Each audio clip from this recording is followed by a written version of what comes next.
Dan Tran, welcome to the podcast this afternoon. I appreciate you spending time coming in from further in the valley all the way down to downtown LA here.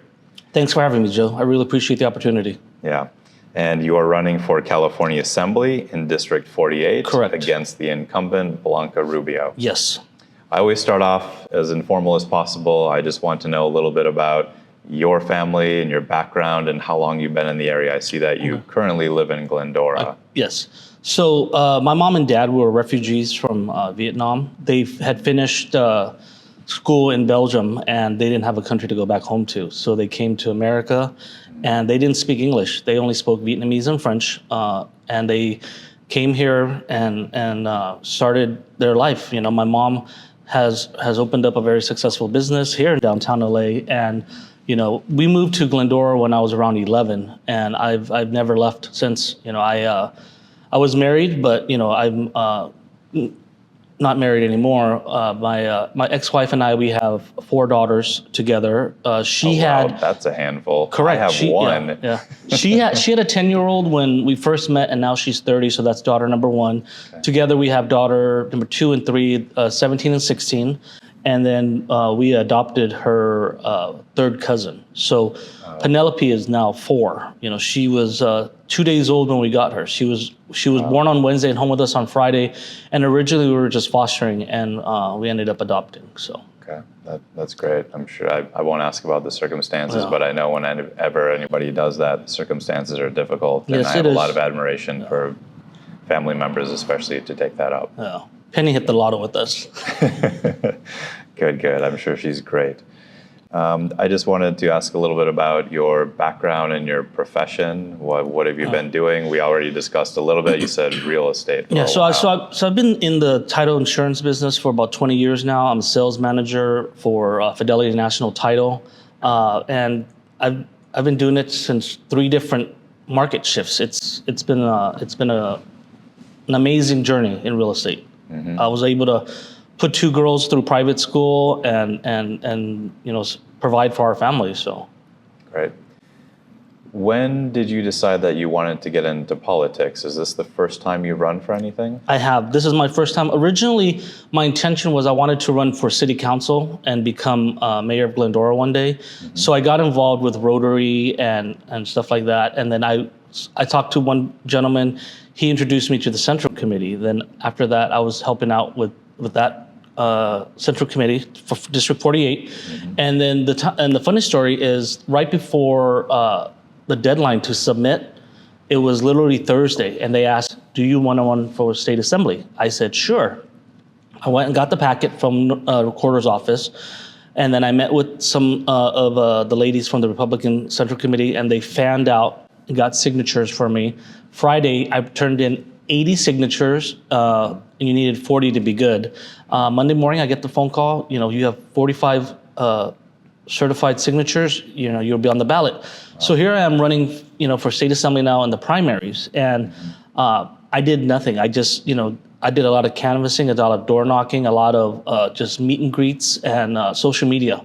I didn't open an account yet. I didn't spend any money at all because it was just the primaries. I didn't know what was going to happen. Yeah. And then when the primaries came out, you know, I had an amazing showing. Mm-hmm. So after that, you know, after Super Tuesday happened, I was like, now it's game time. So, you know, I opened up a campaign account. I started up a website. And now it's been, you know, completely just boots on the ground. I mean, I try to attend every single city council meeting that I find out about. There's 15 cities in the district. I go to concerts in the park, national night out, farmers markets, anything that there's going to be a lot of voters. You know, when I go to city council meetings, I speak and I let people know that I'm running for office. And if anybody wanted to have a conversation, they could. I've had people come up to me and say, "You're the first state assembly person that's come to the meetings," and I come to the meetings all the time. It's really nice to meet you, stuff like that. So. Yeah, and why did you decide to get into politics? Was there something specifically that you didn't like? There's nothing specific that I didn't like, but you know, my intention to get into politics is I want to make the changes that I'm able to at the state assembly level. You know, anything that I put my mind to, I'm focused, and I'm looking forward to learning this journey. You know, like to me, a politician is somebody who's out and present and available to the constituents. And I aim to do that. I want to be the most accessible state assemblyman. I want to be the most seen and present state assemblyman for District 48. Yeah, and with all of the door knocking and handshaking you've been doing, what's the general sentiment of the voters? I know that there is obviously an extreme spectrum, but do people feel like we're going the wrong direction, the right direction? I mean, there's a lot of people think that, we're going in the wrong direction, and I hear them, and I agree with some of it, and some of it I don't agree with. And, and the one thing that I've learned through this whole journey is to be able to have that conversation. In times, especially, they always say, don't talk about politics, don't talk about religion. But for me, if I don't agree with something, I would like to hear what the other person's saying, so I can understand why I disagree with it, and at least get their point of view. Then I think that's the biggest tool that I've learned, in this process. Yeah, and just now we were talking about, in a lot of cases, people are care about a single issue a lot. Like, for example, you just said you have people ask you, are you voting for Trump? And I know when I was running for office, I got that question a lot. So how do you bridge the divide? Because you're running as the Republican candidate, and there are lots of people on the other side, independents and Democrats, that you will have to bring over in the election to win your district. How do you begin to try to get them from voting on a single issue or a single personality or person or a label to focusing on the issues and the integrity of the person running? Well, for me, I want them to get to know me. I don't want to talk about the race for president. I'm talking about the race for State Assembly District 48. I want to explain to them how city council and state assembly at a district level, that all the policies and things that happen, it affects the neighborhoods that you live in more than who wins the presidency. So that's what I try to explain to them, and I show them, like your local government is what's really going to control the things that matter most to you: school funding, road repairs, things like that. So. Do you think that a lot of the voters don't really know what kind of legislation is being passed in Sacramento? Like, after you tell them certain things, are they surprised? Absolutely. Whether it's regarding financial policy, illegal immigration, education, parental rights? Absolutely. What when you explain to most? them what state assembly does and how city council votes on measures and stuff like that, then they start seeing, they understand it more. I think that, a lot of people don't understand how important local government is, and how local government is making decisions for things that are happening in your neighborhood. And you have every right to change your city council member if they're not doing a good job. So.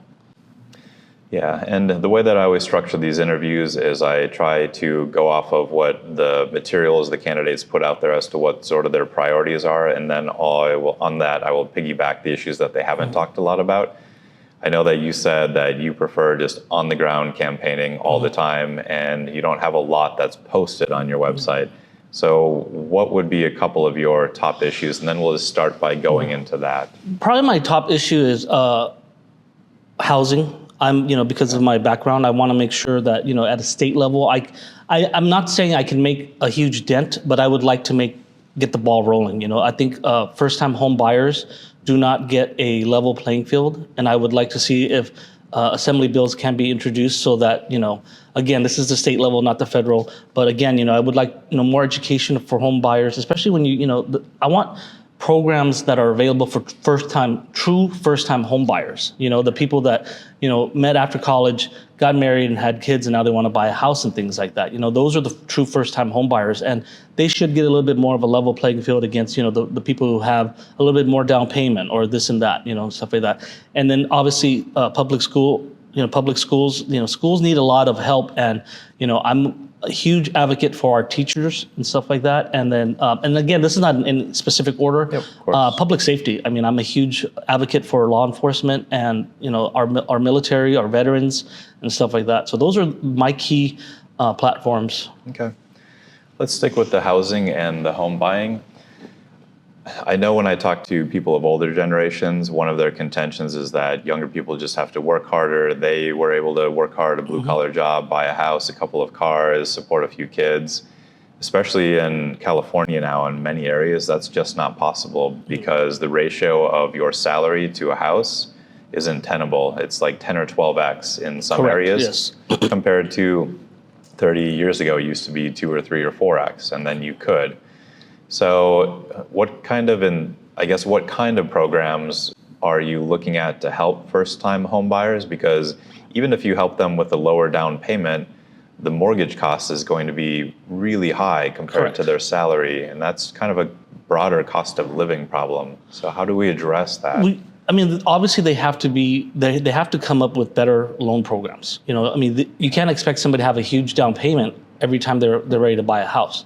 So the rates have to be, adjusted accordingly, and inventory is always going to be low, and then that shoots up the demand, and now house prices keep going up.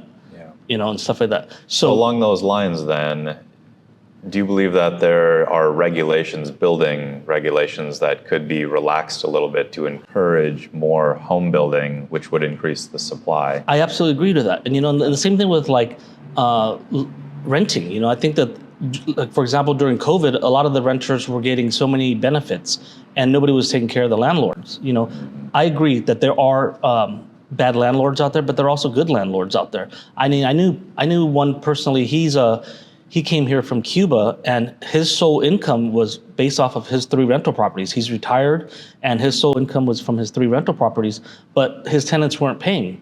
So now when you're on a fixed income and that's what you depend on, nobody did anything to take care of the landlords, and that's, that needs to be adjusted and corrected. One of the concerns that I've heard from voters is real estate property taxes. They seem to continue going up and up. And I was just talking to, I guess, one of your colleagues or Republican Assembly, guy running for Republican Assembly. He was saying that in many cases, buying a home is becoming out of reach for the average person, and it's the real estate investors that will then come in and buy a property and section it off into an ADU and split up the main dwelling in order to get enough rental income to pay for the expenses. Do you feel like that's happening, and there's legislation coming out of Sacramento that is harming families from being able to purchase and favoring? I do see that happening. I see that happening a lot. I mean, when the ADUs were passed, a lot of them started popping up and stuff like that. Now, and they're not regulated. You're still, it's unfair because you're paying property taxes on your single family, but you're getting income from your ADU. Yeah. So there should be regulations towards that. Okay. What do you think of some of the green technology mandates, and other mandates that I know are associated with housing, such as electrical, solar panels on the house, various appliances have to now be electric. A lot of people contend that California's energy policies are raising the cost of living and home buying. I do agree with that. I mean, making it mandatory that everybody has to have solar is something that I don't agree with personally. Okay. I think solar is beneficial if it fits your lifestyle. But for me, I've read studies on how harmful it is, the rays that are coming from it and how it emits. I just don't agree with it for myself personally. Okay, so would it be fair to say that in general you are against the green tech mandates, or at least the rate at which California is pushing them, forcing cars and solar panels and electrical appliances and things? I do. Okay, because at the end because if we were to have a power outage, then how do we recharge our cars? Things like that. There's just you can't depend on just green solar like all. I mean, I don't think gas cars are ever going to leave. I mean, look at how many classic cars drive around now. People like to keep their vintage cars and stuff like that. I mean, I like the electric cars, but I think some people should also be able to have gas-powered cars. Okay.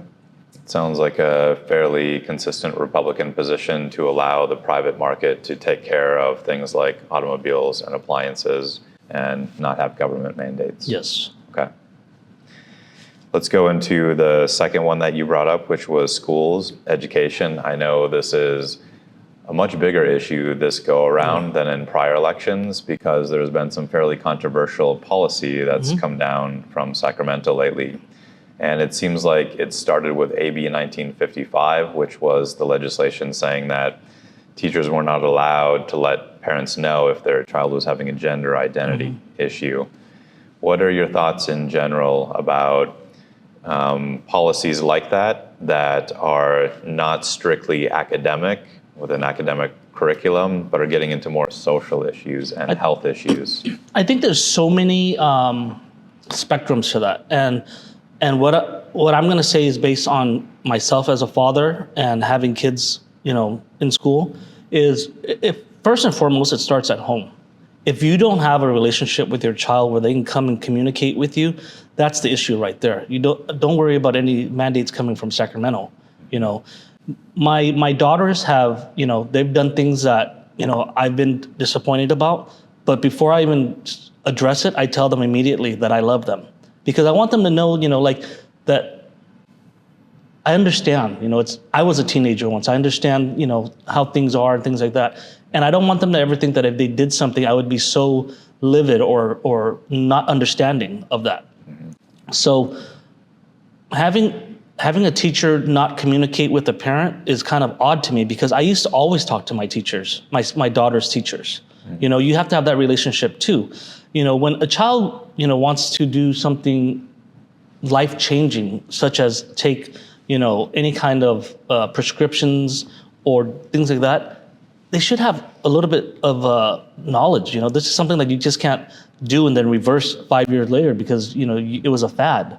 There's things that I did, like pierce my ears when I was younger that, I regret, things like that. But for you to want to change your gender and, start transforming, that's your right, and I'm okay with that. But be educated, understand that, down the road, you can't take this back. Yeah, that's another level of physical change. It's not just piercing your ears. Yeah. Okay. But like I said, if you can't have a relationship with your child or your teacher, then that's the issue right there. I don't see any mandates coming from Sacramento that can change that. Okay. There was another bill that was passed lately that was brought up by Paul Jones, and he was talking about how there are laws now in place where effectively you're not able to suspend students for bad behavior anymore. And the contention against that is that it's going to disrupt the experience of the good students.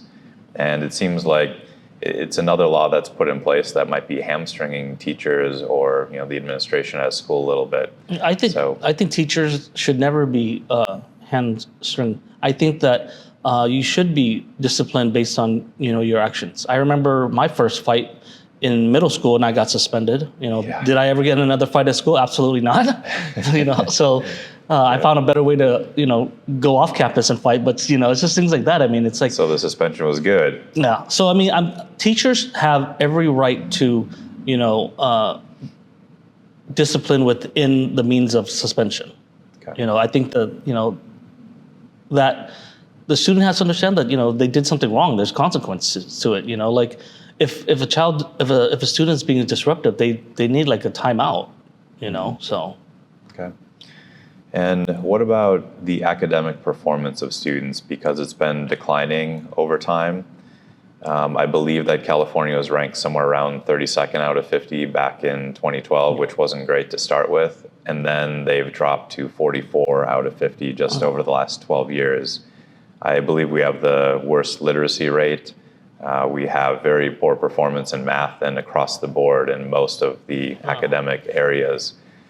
And I don't know if this is really tied to the social issues that some parents seem to be upset about, but how do we address the failing academic system here in California?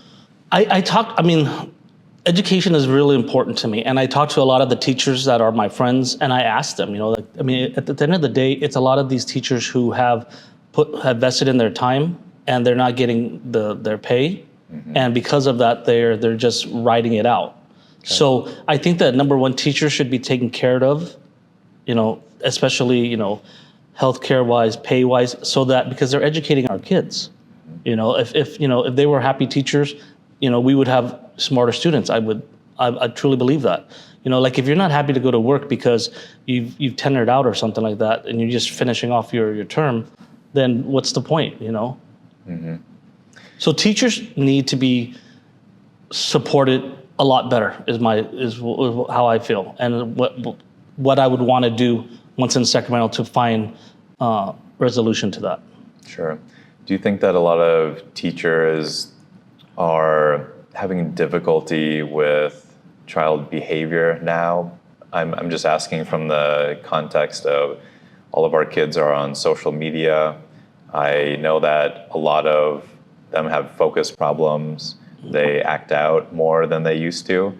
When I was in school, everyone was pretty calm and they wouldn't challenge, they wouldn't have disruptive behavior. You would have the one kid or two here and there, but it seems like maybe it's more now. Do you think there needs to be a focus on mental health in students and the younger population in schools? I think that, and again, that's why I go back to like when I have to have a disciplinary discussion with my daughter, I let her know right away that I love her because I don't want them to have mental issues. I mean, we were all teenagers. We go through mental issues. But again, it starts at home. The parents, have to talk to their kids and then communicate with the teacher. If a teacher feels that a student isn't paying attention or is this and that, they should be able to they should feel that they have that open communication with the parent, and things like that. So, I mean, mental health is very, very serious. It's real, and I see it. I mean, I'm very active in my daughter's lives, and it does need to be addressed. What are the fixes to mental health other than obviously the parent-child relationship is probably the most important thing when it comes to that. I think there is one law that you'll agree with the Democrats on, Gavin Newsom, wanting to ban the use of cellular devices in schools as a way to improve. I do. I mean, I don't think you should have. I mean, I look back at like how I was having dinner with a couple of my friends from high school the other day, and it was funny because we're talking about how with technology today, it's so easy for the kids to cheat on all these tests. And like back then, we were like trying to like hide like a little note in between our fingernails and this and that to read the answers. All you had back then was Dan GT. Yeah. So I mean, I didn't even have. I mean, we had to do research with an encyclopedia, so they can just Google everything now. But and then like the technology should be banned because a lot of these kids, I know my daughter's guilty of it. They'll have their AirPod in their ear and they're listening to music or whatever while they're in class, and she has long hair so no one sees it. So I think that they should ban it. I mean, I don't think that they, not turn it off because I mean, obviously, if your parents need to get a hold of you for an emergency or something like that, but there has to be some sort of better control, better monitoring, of that. So. Restricting the devices during the school day. Yeah. And then picking them up at the end of the day if they want to. Okay. Let's go into the third issue that you brought up, which was public safety. And the most contentious issue this year is the $950 limit for it was raised to that in order to have a felony. Yeah. And there's Prop 36, which is on the ballot this year, which is to basically overturn Prop 47, which was the proposition that set that bar that high. In the beginning, Proposition 47 seemed to be pitched as, these will help nonviolent drug offenders stay out of our prison system. There's too many of them in jail. Yeah. But we've seen much more dramatic consequences as a result of that. So just in general, what is your position on crime and Prop 47 and 36? I'm for 36. I absolutely, I'm, again, a huge advocate for law enforcement, and I feel that this, handcuffs them. Like somebody can run into a department store, steal $940 worth of stuff, and just get a ticket and sent home. Not only that, but it's like scary. I mean, I've sat, like I went to get gas and people walk in, grab a couple bags of chips and sodas and walk out. And the poor cashier is just standing there, can't do nothing. They've been told to not do anything. So it's like, it limits law enforcement and we should never do that. Sure. Going along with crime, there are a lot of gun problems, gun violence. California ranks somewhere around 5th in gun violence, despite our very strong gun control laws that Sacramento continues to try to pass. So leading into this, just what's your general position on the Second Amendment and gun control? If you agree with some gun control measures, like what would they be or where would they come from? I'm for the Second Amendment. I personally have guns myself, and I'm okay with the mandates. I mean, they are a little bit strict, but if you're buying a gun legally and you're going through the process, there's no problems. I mean, you shouldn't have a problem. I mean, I'm all for waiting 10 days and stuff like that too.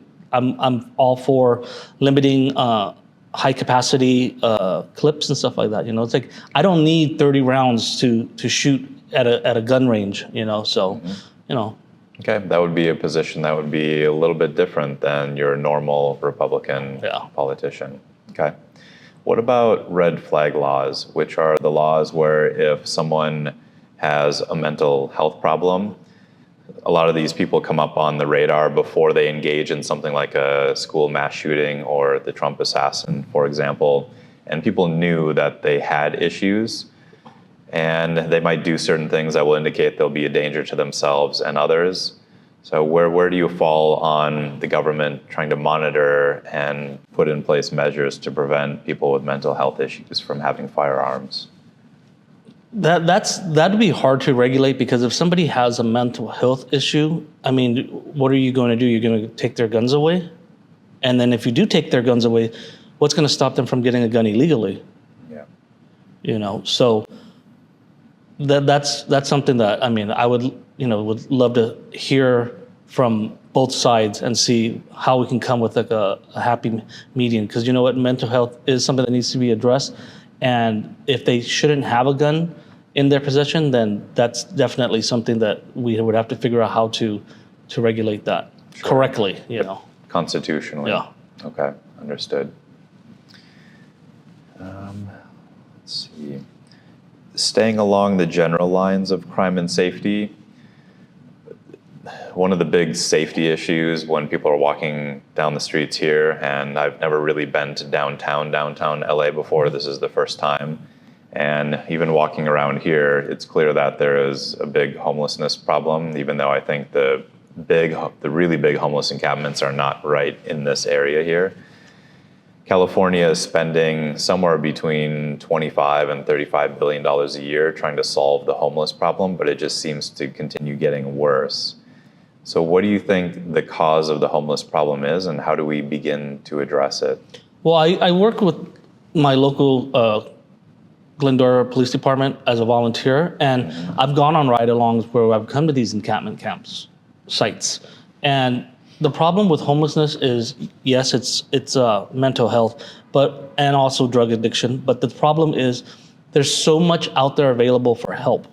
Law enforcement carries vouchers on them for hotel rooms and this and that on them every night. So if somebody didn't want to be homeless, there's steps, there's programs, but it's the fact that they don't want to follow curfew, they don't want to follow the no drug policy, things like that, and they don't want to get the help. A lot of these people that are homeless, they choose to be homeless, and that's the sad part. People always ask me like, how are you going to correct this? I was like, I wish I had an answer, but the problem is, if that person who's homeless doesn't want to be homeless, that's their decision, because there's so many programs, so many opportunities that they can get assistance for to get back on their feet. Mm-hmm. So this is an area where the party seems split a little bit, and I'm not sure exactly your position yet, so I'll keep probing. With the people who want to remain homeless and on the streets, and whether or not there's drug use involved or not, and I think in most cases, in many cases, there probably is. Do you think that we should forcibly remove those people from the streets and put them into rehab programs in order to clean up downtown areas like this in LA? Yes, I do. Okay. I think that, if you break the law, then, you have to face the consequences. Sure. And, sometimes people don't realize that, like, you're affecting the neighbors and around you by allowing that.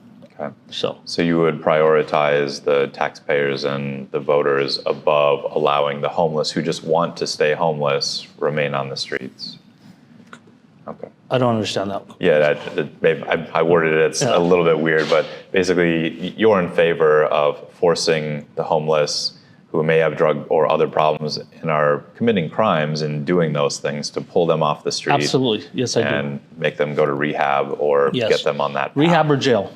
Okay. Because, I definitely think that, you at some point in your life, you have to clean up your act, Yeah. So. Okay. Let's see. These are great questions, Joe. I'm so glad. Yeah, well, like I said, the forum like this doesn't really exist, and it has to because Yeah. the average person is very busy, and they're running from place to place, but they will often turn on YouTube in their car and listen, and maybe if they're sitting around at night in the evenings, instead of flipping on the television, they'll be watching a podcast. And more people this year, I think, are caring about, who is running for office and what are these people like? So that's why I'm trying to hit all of the things that they care about. Yeah. Let's jump into illegal immigration. And this is a very contentious issue, obviously, not just on the federal level, but particularly here in California, because we have more assistance programs for them than other states do. One of the issues that is contentious is taxpayers paying for their health insurance, and the bill on that appears to be at least $3 billion a year. There was another bill that made it all the way up to Gavin Newsom's desk, where illegal immigrants would be able to become part of the program to receive up to $150,000 for the down payment on a home. And this again goes to, housing and helping people get into homes. So I want to see where you fall on helping illegal immigrants obtain taxpayer money, whether it's for down payments on homes or healthcare or other subsidies just to subsidize their living situation. Well, so first and foremost, my parents are refugees. They came here, as, an asylum because they had no country to go back home to.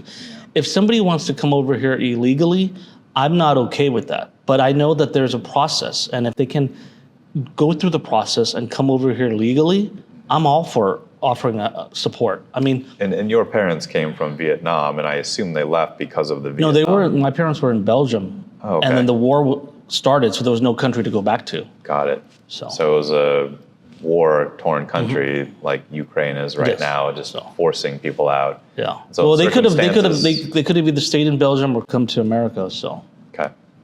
So legal processes or legitimate people claiming asylum. One of the contentions, obviously, this isn't your issue to deal with. It's on the federal level, are whether or not the people claiming asylum are actually deserving of an asylum claim and staying here versus people just wanting to come here to improve their quality of life. Correct. Okay. Like I said, like my mom and dad, they came here with nothing, and they worked hard and they provided for three kids. And I believe, I see this story as my mom and dad came here to America and their firstborn is going to run and win state assembly. And that's the true American dream. That's the democratic process. I envision my daughter, Penny, she's going to be in kindergarten, but all my kids, when they were in 4th grade, they would go to Sacramento for the day. And I envision this, and my heart is overflowing with joy, knowing that Penny's going to be able to walk through the Capitol building and tell all of her friends, that's my dad's office. So the American dream is possible, and and there's a right way to accomplish it. Like I said, like doing it illegally is in itself the word illegally, but we definitely have to help the people that are less fortunate and given an opportunity at the American dream, home ownership, living in a free country, things like that. And that's one of the biggest reasons why I'm running for office. I mean, I love California. I wasn't gonna up and leave because I'm not happy about something. I'd rather I want to be a part of the solution, not add to the problem. One thing that I've always learned, because I'm a national coach for NARAP, that's the largest Hispanic nonprofit in the nation, is when we coach our chapters, what I've always learned is if you're going to come to me with a problem, give me a solution. Just don't. Anybody can come and complain and give me problems, but be solution driven, and that's how I want to do everything. Especially in office, I want to be solution driven, and stuff like that. Okay. So then going back to the pointed questions that I had asked, which were funding healthcare for illegal immigrants, allowing them into a program for down payments on homes, just specifically assuming that they are illegal immigrants and have not come here for legitimate asylum claims. What do you think about? I'm against that. Okay. All right. Fair enough. Let's just go back a little bit into, when we've touched on this with green tech mandates and the cost of living.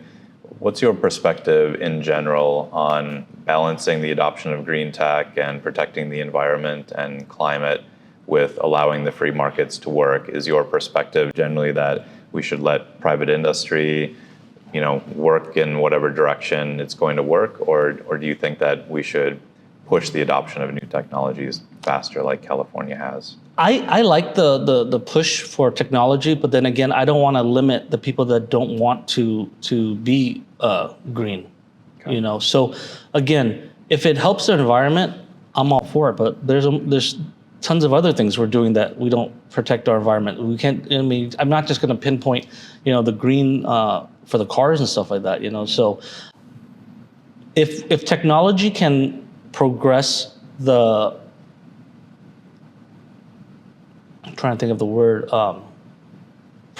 saving our environment, I'm all for that. But at the same time, I'm not trying to limit somebody from driving a gas car because, their one gas car is going to make that much of a difference in, the ecosystem. Sure. So you would be against generally putting, say, extra taxes on large SUVs or something, which Correct. I know that is legislation that's Sacramento's thinking about right now. They were doing that with the Hummers too back then, remember? Yeah. So. Yeah. Did you have a Hummer? No, I do not. I have a very small I Audi. mean, you have 4 kids, so it would be acceptable, right? You gotta take the total miles per gallon and divide by the number of people inside. Yeah, I have a big truck, but I had to haul my podcast set down here, okay, so yeah. I couldn't fit that in my car. I don't have a truck because I'm short. Yeah, got it. Along the lines of environmental protection, California has the specific issue of wildfires. Are those a problem in your district? I don't know your district very well. I live. So Glendora is known as the pride of the foothills. That's our backyard, the foothills. Got it. And growing up, I've probably seen my hillside on fire like 3 times already. Really? I mean, there were nights when I would sit out on the patio and I look up and then like the whole mountain is lit up. And so, yeah. So then I'm guessing getting home insurance and fire insurance in your area is a problem for a lot of people. It is. Okay. How do we address that? Because there's, of course, you could do sustainable forestry. There also appears to be a lot of regulations that California is putting in place that are driving insurance companies out. What are the concerns about fire and getting insurance in your district, and how do we There's a address lot because that? a lot of people are not able to get it. I mean, there's people who get like a speeding ticket and their policy gets canceled. For a speeding ticket? Yeah. So I mean, the insurance companies are not making it easy for you to have car insurance, home insurance, and stuff like that. And the solution is these insurance companies need to be more lax on their requirements and stuff like that, because the insurance company is probably one of the largest profitable businesses, because if you get car insurance for a year and you pay your premium and you never get in a car accident and you never use your car insurance, where's all that money go? It's pure profit, and it's rolling over to the next year. I know several drivers that get car insurance that never use it, but it's mandatory. So that's all 100% profit, Okay. But yeah, I guess I haven't looked at the corporate balance sheets of these insurance companies. I don't know how much profit they're driving. But there was, I was reading that they were saying that because of COVID, people like dropped their policy to like low mileage driver and they were losing money. I can't see that happening, Joe. I mean, like if you're taking in less money, but you're not paying out that many claims, that doesn't make sense. But I know there are people that get in a lot of car accidents. But I mean, and then at the same time, these car insurance companies, they make it so hard for you to even get your car fixed after getting a car accident. So there needs to be regulations on insurance companies so that they can be more flexible to the homeowner and the drivers and stuff like that. Okay. I have heard the argument that because the cost of homes and repairs and cars and repairs on them is going up, that's why insurance rates are going up, and that the margins, I guess, that the insurance companies are making are slimmer, and they need to maintain a certain profit margin. So, I don't know. It seems Yeah, like I would definitely have. I would like to see their numbers and see how much they're making, how much their expenses are, and then they could justify, their rate hikes. Sure, because I know that in general, a lot of times the politicians on the left will blame corporate greed, which it sounds like you kind of think this might have a factor in it as well. But I'm in the insurance business. I know that. I'm in title insurance. That's what, like if you purchase title insurance and you don't have a claim, again, that's pure profit for the company, so. Okay. What about specifically preventing wildfires? It seems like there's a split. Some people think we should do sustainable forestry, which means clearing out the undergrowth in heavily wooded areas, especially near residential properties. And some say just leave it alone. And I've heard politicians on the right saying that the Democrats are getting funded by like the Sierra Club and a bunch of environmental protection agencies that just want to leave everything alone. So where do you stand on fire management versus just letting nature take its course? Well, I mean, like I said, I live by the foothills, and like a bear comes in my backyard, I'm not going to be upset. The bear was there before me, you know. But again, I think that I'm not in fire. I have no training or knowledge, but I know that they do like control burns and stuff like that, and I'm for that. I don't think that we should have to clear out parts of the forest and stuff like that, but let nature be. And I mean, like I just don't think that we should have to like you said, clear out all these brushes unless it was going to be a fire hazard. And I mean, and most of the fires that happen in that have been happening were because of recklessness or arson. So I can't say it was because they didn't clear out a brush area. Yeah, one issue that has come up is the speed of the response to putting out the fire before it gets really bad. One of the candidates running for assembly just north of where I am in the Bay Area said that, and I didn't know this before he brought it up, was that CAL FIRE is not allowed to go and fight a fire that originates on federal land, so Bureau of Land Management. They basically have to wait until the fire gets big enough and spreads onto state land because there's no funding, which makes zero sense to me. I agree with that. Okay. All right. So it seems like you're in favor of taking a look at some measures that can be taken to prevent fires. Always. Okay. Because that's obviously impacting the ability to get home insurance. Yes. Okay. And do you think that a company like PG&E should be forced to manage the forest area around where their power lines are, because some of the big fires were started supposedly by wind, and then trees fall on power lines and then the fire starts? I do. I'd agree with that. Okay. Yeah.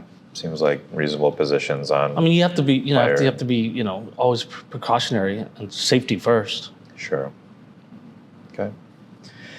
And then let's go into an issue that, again, I'm not sure how it affects your district. Is there much agriculture, or are you still a little bit too close to Los Angeles? There's a lot of horse properties like in the neighboring cities and stuff like that. I know Baldwin Park still does, Azusa does, West Covina, Okay. So yeah, I mean, there's a lot of horse properties. Okay, well, let's talk more about maybe just food in general then, because this has become a very big issue. We don't have that.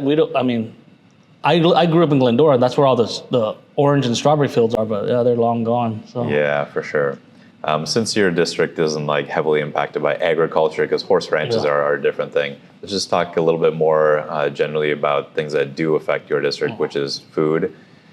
Over the last couple of months, food and toxins in food has seemed to become a really big issue, specifically since Robert F. Kennedy Jr. and his running mate Nicole Shanahan brought up the Make America Healthy Again movement. And a lot of people are reading labels now, looking at ingredients. There was a law that was passed in California that is banning a certain dye that made food orange because it was found to be a carcinogen. So where's your take on where the state legislature should come in to regulate food, potentially if it's harmful, or should we just let the private market take care of that? I think that we should regulate food if it's dangerous to us. Research should be done and funding should be made available so that we don't have to eat. I used to work in the gym business, so I always read a label. I always check how many calories. A lot of times people don't understand how much sugar is in certain stuff like that.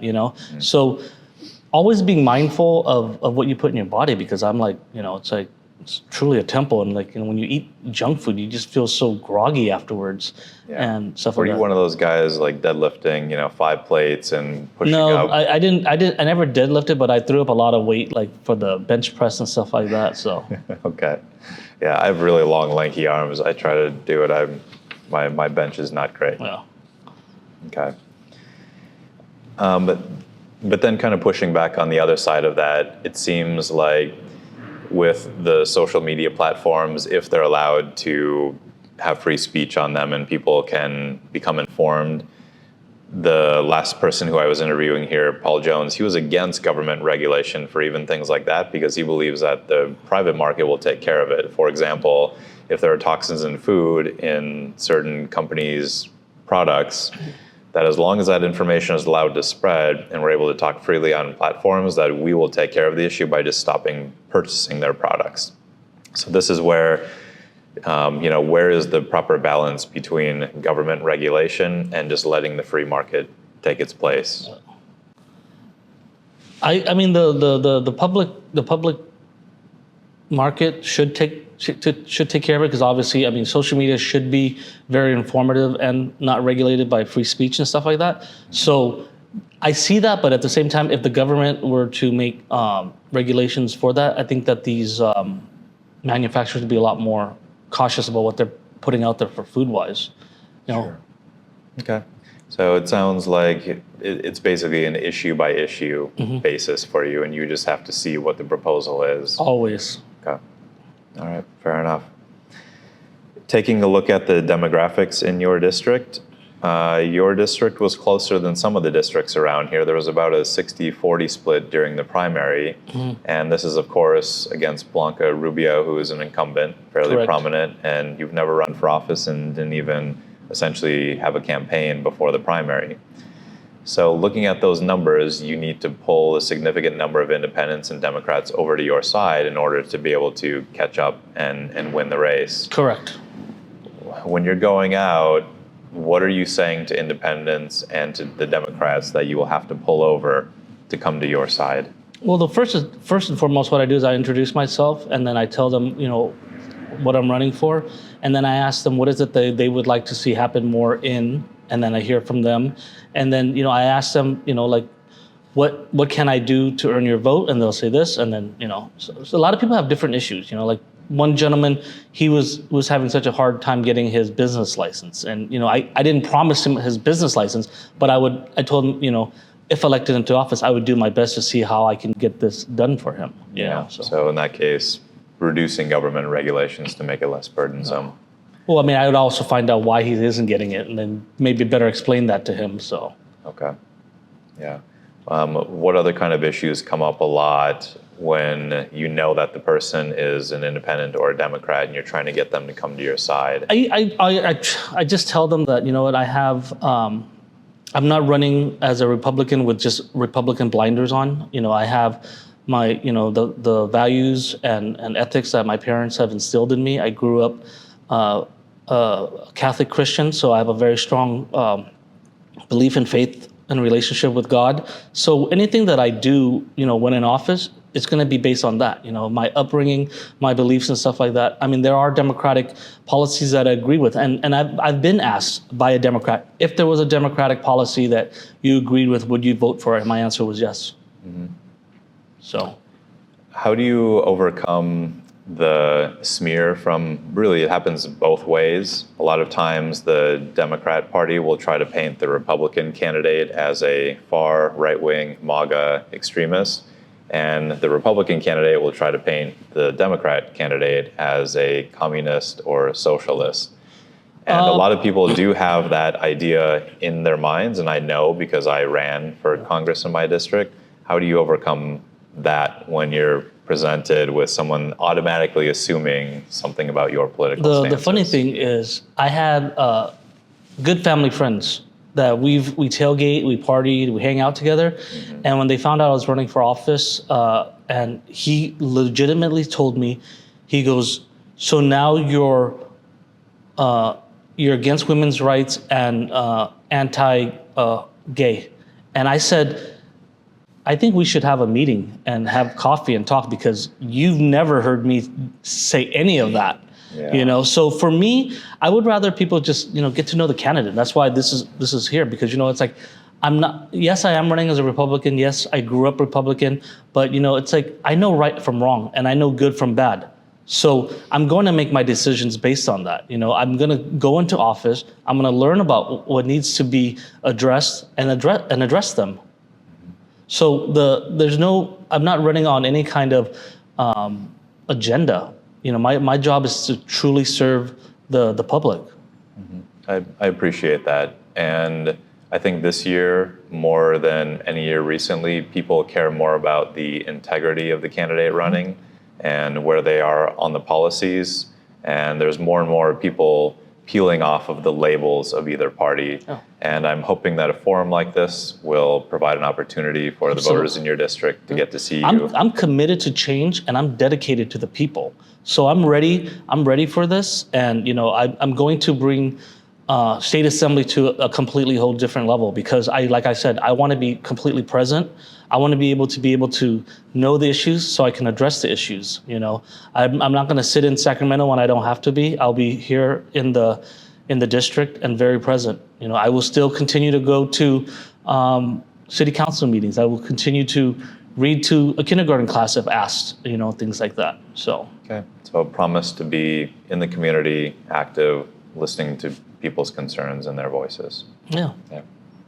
Thank you. And truly, this campaign, her and I haven't ran any kind of smear campaign. I would never run one and if anyone ever did run one about me, I would, gladly address it. But, get to know me and the policies that I'm going to be doing once in Sacramento, not if I, had an issue in the past, like, I'm not going to address that. It's like, you're going to talk about how in 8th grade I got in a fight behind the biology building. I mean, like, that has nothing to do with what happens tomorrow when I walk into Sacramento, so.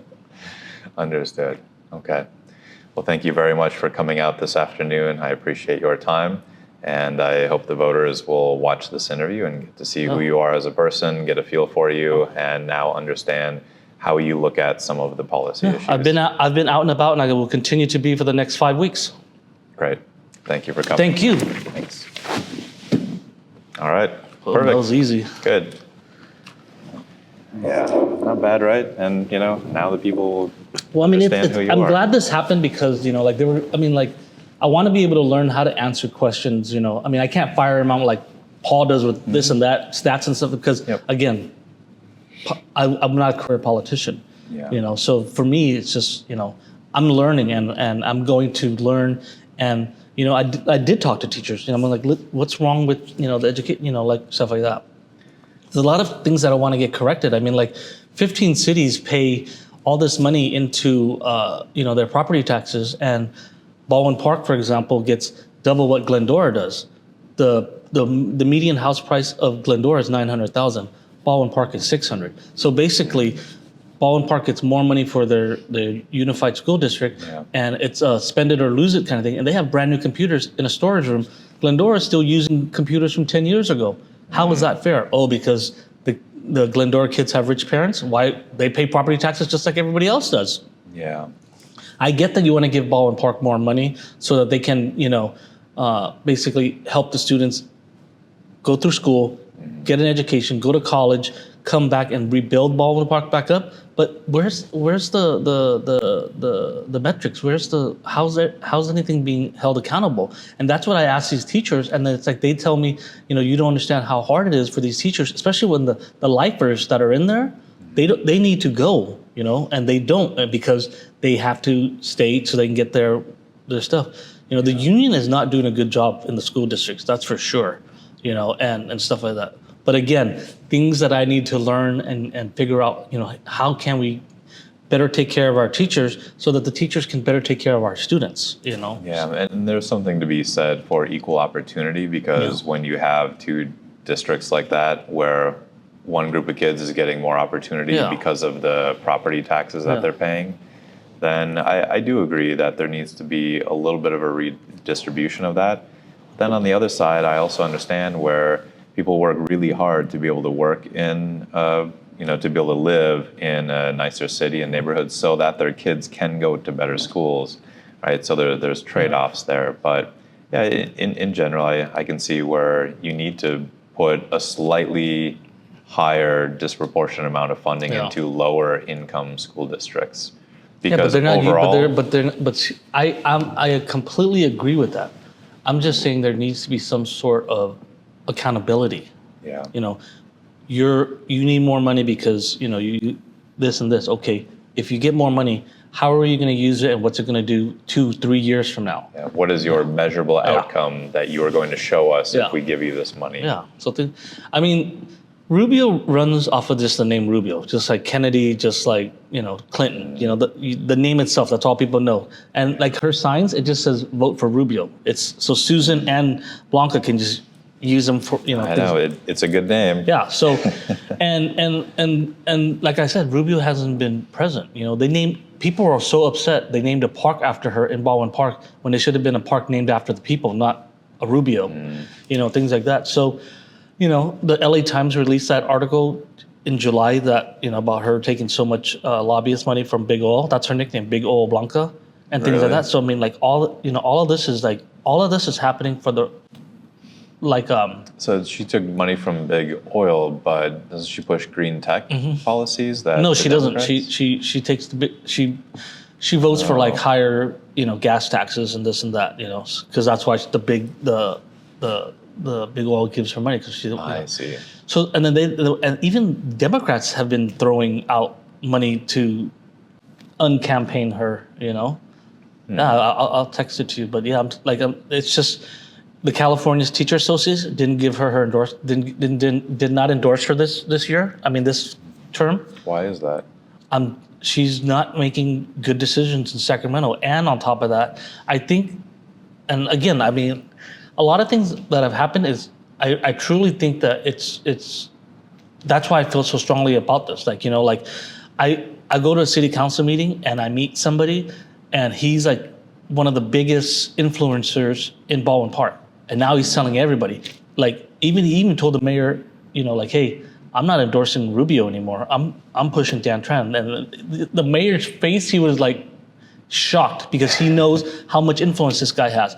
Yeah, wow. Being interviewed with you today, things are just happening in all lands, and I feel completely great about this. I've been prepared for people telling me well, you don't have any experience. You've never done this before. Okay, so isn't that what you want in office? Somebody to come in and learn the job and get the job done right, not somebody who's been doing this all their lives and still hasn't done anything. Yeah. She was a teacher, and you think you put her in a state assembly, and it's not like she had to learn it too. What qualifications did she have as a teacher? Yeah. And I do agree that being a representative is not supposed to be a career. You don't need an extensive background because the policies that are being pushed, you just have to have enough intelligence to understand what the legalese in these bills is really trying to accomplish.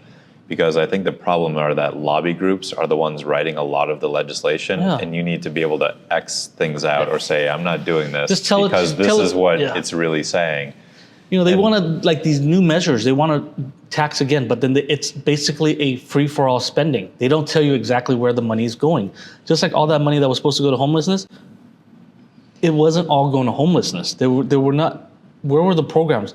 How many people got off the streets because of this? You know, it's like people. I mean, the people need to hold their elected officials accountable, and I'm okay with that. You know, that's why I'm going to be the most seen politician, because if I say something, I'm going to do it, and if I don't do it, I'll be right there for you to call me out on it. But at least I told you I was going to do it, and I did it.